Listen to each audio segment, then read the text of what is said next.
I think about the big three auto companies who, during recent negotiations, agreed to create more jobs and cars here in America, and then decided to give bonuses not just to their executives, but to all their employees so that everyone was invested in the company's success.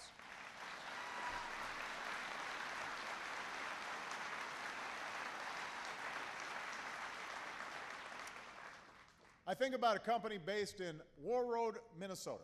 It's called Marvin Windows and Doors. During the recession, Marvin's competitors closed dozens of plants, let hundreds of workers go. But Marvin did not lay off a single one of their 4,000 or so employees, not one. In fact, they've only laid off workers once in over 100 years. Mr. Marvin's grandfather even kept his 8 employees during the Great Depression. Now, at Marvin's, when times get tough, the workers agree to give up some perks and some pay, and so do the owners. As one owner said, you can't grow if you're cutting your lifeblood, and that's the skills and experience your workforce delivers.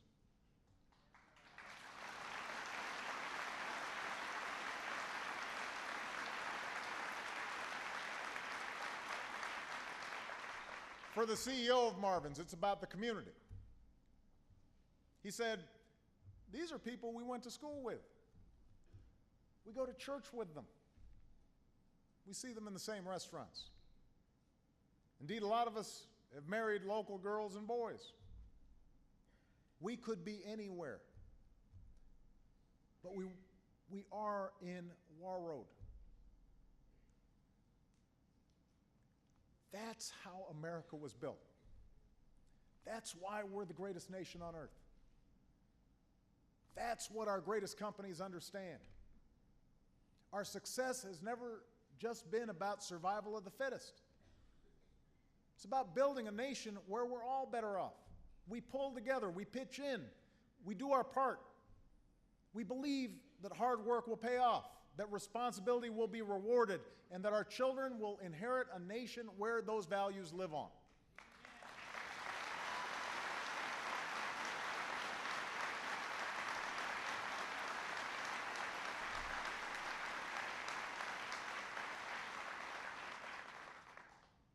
And it is that belief that rallied thousands of Americans to Osawatomie.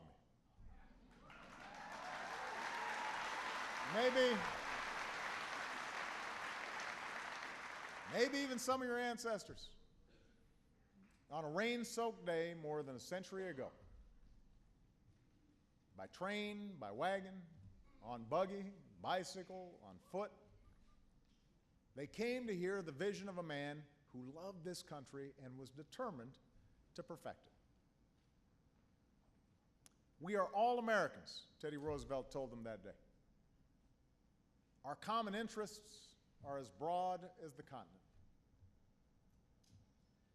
In the final years of his life, Roosevelt took that same message all across this country, from tiny Osawatomie to the heart of New York City, believing that no matter where he went, no matter who he was talking to, everybody would benefit from a country in which everyone gets a fair chance.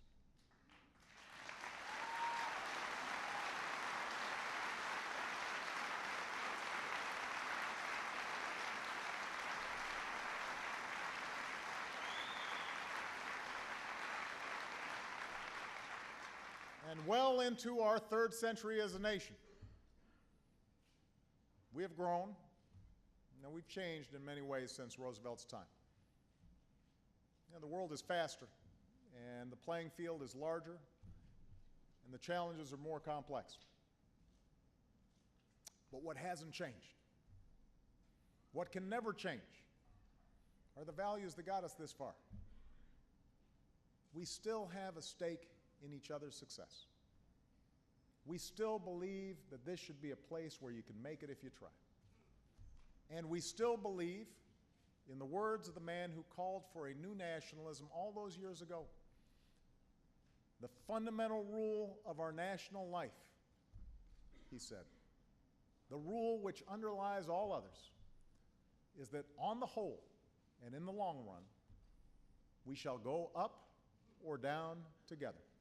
And I believe America is on the way up. Thank you. God bless you. God bless the United States of America.